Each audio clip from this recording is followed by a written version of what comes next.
Quand mon père était... nous étions à la maison, bon, on avait besoin d'argent pour vivre. Papa allait pêcher. Bon.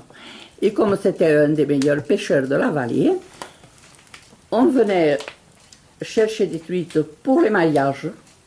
Il faisait les communions, il faisait tout ce qu'il y avait comme fête. On venait trouver M. Morat. Et il pêchait pour les hôtels à Luchon.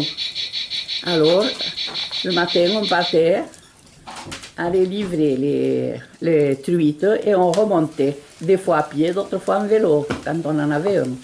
Voilà. Mais s'il fallait des truites en grosse quantité, il les attrapait pas le même jour. Alors, moi, mon frère l'a eu fait, on le suivait avec un seau et un grillage sur le seau. Quand il attrapait les truites, on le mettait dans le seau avec de l'eau. Et de temps en temps, on changeait l'eau pour qu'elle ne meure pas. Voilà.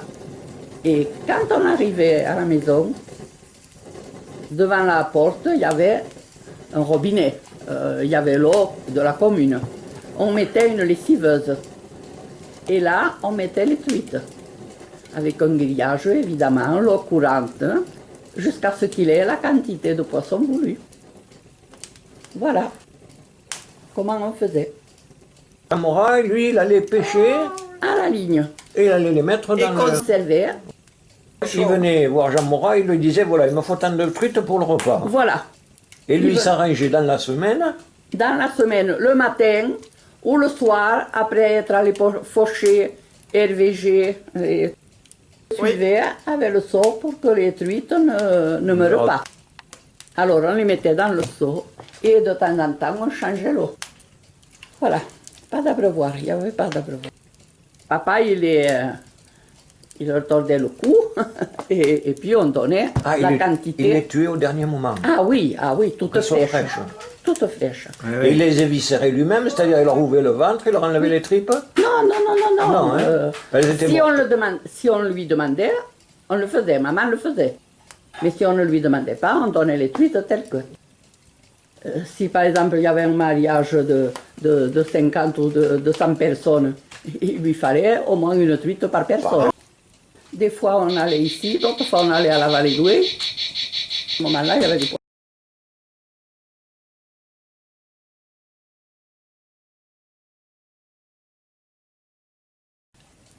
Oui. Pour un mariage, bon, les voisins, les copains, pour le mariage du voisin, enfin de celui qui se mariait, ils tiraient des coups de fusil. Voilà, quand ils sortaient de la maison, quand ils rentraient à l'église, quand ils sortaient de l'église, voilà.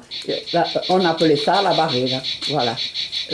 Mais alors, cette fois-là, on avait un voisin qui se mariait et il n'y avait pas grand monde. Alors, mon père, avec le père de Marie-Madeleine, et bon, 3 ou 4 bonhommes, on dit, on va quand même le faire. C'est un garçon du pays, on va le faire. Seulement, voilà que papa avait des cartouches, au lieu d'utiliser les cartouches de la chasse, qui lui servaient pour le gibier, il avait des cartouches qu'un beau-frère lui avait portées, qu'il avait achetées à Saint-Cernin. Alors il dit, je vais m'en servir de cela en cas que le plomb ne soit pas bon pour le gibier, je vais me servir de celle-là. Seulement, est-ce que cela était bien chargé? Est-ce qu'elles étaient humides ou quoi? Car chaque fois que papa tirait un coup, ça faisait pouf! On ne voyait que de la fumée. Ça a été la rigolade. Le mari, le premier, il a compris, mon Dieu. Mais la colère de papa. Oh oui. Il aurait cassé le fusil, je crois. Alors, il faut quand même expliquer cette histoire. Je crois savoir, et vous l'aviez déjà raconté, que en fait, cette barrière, certes, les jeunes tapaient des coups de fusil à droite à gauche, mais qu'ils étaient cachés. Ah oui, ça oui, ils étaient, expliquez-moi, cachés. C'était la surprise, ils étaient cachés. Ils allaient derrière la maison, derrière les murs, par là, dans la grange, et puis quand ils sortaient de la maison, voilà. Alors, ça avait pour but, en fait, de tirer derrière des frênes ou autre pour faire sursauter les filles. Bien sûr, les femmes avaient peur de ces coups de fusil. Oui, elles avaient peur, bien fait. Elles s'y attendaient un peu parce qu'on avait l'habitude du pays. Maintenant, ça ne se fait plus. Parce que vous avez des invités peut-être qui venaient de la ville ou autre, Oui, qui n'étaient pas Ils se habitués. demandaient ce que c'était Elles croyaient peut-être qu'on leur tirait dessus, quoi. je veux dire. cette sérénade. Hein? Elles se demandaient ce que c'était. C'était une surprise Voilà, pour elles. c'était une Vous, surprise. c'était la tradition du pays, mais ça devait faire peur à certaines jeunes dames. Certaines, oui, personnes qui n'avaient pas l'habitude. Voilà. Voilà. Seulement le coup a foiré parce que la poudre était humide. Oh, certainement. Là, oh, mal chargé. Il avait acheté ça à Saint-Cernin. Oui. Alors, bon, c'était un habitué. Alors il faut savoir que Saint-Cernin, donc vous parlez du quartier de Saint-Cernin de Toulouse, Oui. où il y avait des brocantes. C'est le marché aux puces. On appelait ça le marché aux puces à marché aux l'époque. puces. Il dit que, comme cela l'indique, bon, on vendait un peu n'importe quoi. Ah oui, n'importe quoi, oui. D'où ces fameuses cartouches. Voilà. Qui Il a en cru fait- bien faire, de faire ce cadeau à mon père. Il y avait un lot de cartouches, je vous les ai achetés. Bon, alors mon père, mais, il se méfiait. Pour le gibier, il n'osait pas le prendre de peur. Hein. Ça n'a rien donné du tout. Heureusement qu'il y avait les copains à côté. Alors les copains à côté se sont rattrapés parce qu'ils avaient des voilà. vraies cartouches. Ah oui, ils avaient de bonnes cartouches. Mais il s'en doutait un peu. Après, il en avait pris quelques-unes. Il s'en doutait un peu. Mais bon, les premières qu'il a tirées, ça a été... Le fiasco Ça a terrible. été la rigolade, quoi. Pas mon père, il était en colère. Il était en colère. Oui, Oui, je comprends très mon bien. père était en colère. Surtout pour un jeune du village qui se mariait, quoi. Il en a sorti Le des noms voisin. d'oiseaux, je peux vous le dire. Oui, oui.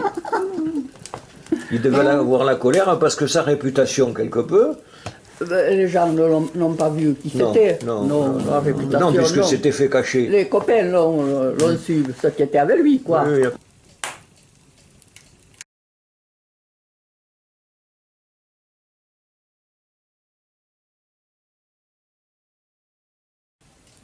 Il y avait un épicier qui, chaque année, organisait une cible pour se faire la réclame. La cible. Il faisait une cible. Et ça se trouvait à Galen, enfin à Saint-Aventin, des fois pour la fête, tout ça. Et il donnait des petits lots. Voilà. Et alors moi j'aimais la chasse. Bon, mais je n'ai jamais bien chassé parce que je n'ai jamais pris le permis, mon père n'a jamais voulu. Mais mon frère m'avait porté une petite carabine et je les suivais à la chasse. Voilà. Et alors j'allais une cible. Et alors moi j'aimais tirer. Mais il y avait mon frère avec moi quand même pour me guider, tout ça. Et elle avait peur comme tout. Ne le fais pas, Jojo, ne le fais pas, Jojo. Elle tremblait. Ah, moi, je tremblais. Et est-ce que Et ça une vous a fois- valu une récompense? Et une fois, oh, une récompense, non. Une oui, fois, elle gagnait des à lots. Garen, une fois à Garen, bon, il y avait la cible, et puis, alors il y en avait de Luchon qui arrivait, le fusil en bandoulière, le casquette habillé en tenue et tout. Nous pensions donc comme on était en tenue, hein, on avait un pantalon tout juste et c'est tout. Bon, et la tenue de tous les jours. Et puis ce jour-là, c'est monsieur le curé, sans sucre. Mon père on l'avait opéré de l'appendice. Et il était à l'hôpital. Alors monsieur le curé sans sucre, il a dit, il faut que vous veniez à la cible, il faut que vous veniez. Il est venu à la maison chercher le fusil de papa. Et nous sommes partis à Garen. Au moment, il a chargé le fusil, il me l'a donné. J'ai touché la cible, j'ai fait un bon numéro. Celles de Luchon, elles ont tout loupé. Les chasseresses de Luchon. Oui. Est-ce que Et l'homme qui a gagné le groupe d'hommes, ça a été Charles Salé. Et moi pour les femmes. Ce jour-là, on a gagné tous les deux. Et moi, j'ai gagné un service à café, un arcopale, vous m'avez compris, 6 tasses et 6 sous-tasses. Même oui. pas la théière ni rien. Oui, Voilà. non, mais Mais enfin, enfin, voilà. Il y a eu un article sur la dépêche le lendemain pour raconter, bon, mon père étant à l'hôpital, mon frère, quand il allait le voir, lui achetait la dépêche. Qu'est-ce qu'il voit sur la dépêche? Le résultat. Et ça a été un moment, et ça n'a pas été rigolo, il me dit mon frère, parce que quand il a lu l'article, il a dit, mais elle y est allée là-bas.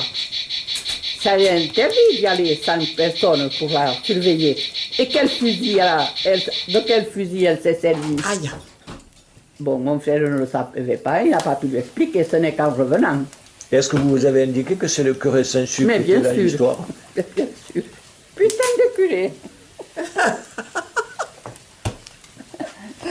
Alors que personne ne pouvait toucher son fusil. Ah non. Ça, même pas mon frère. Il avait son fusil, mais pas celui de mon père, ne le touchait pas. Ah oui.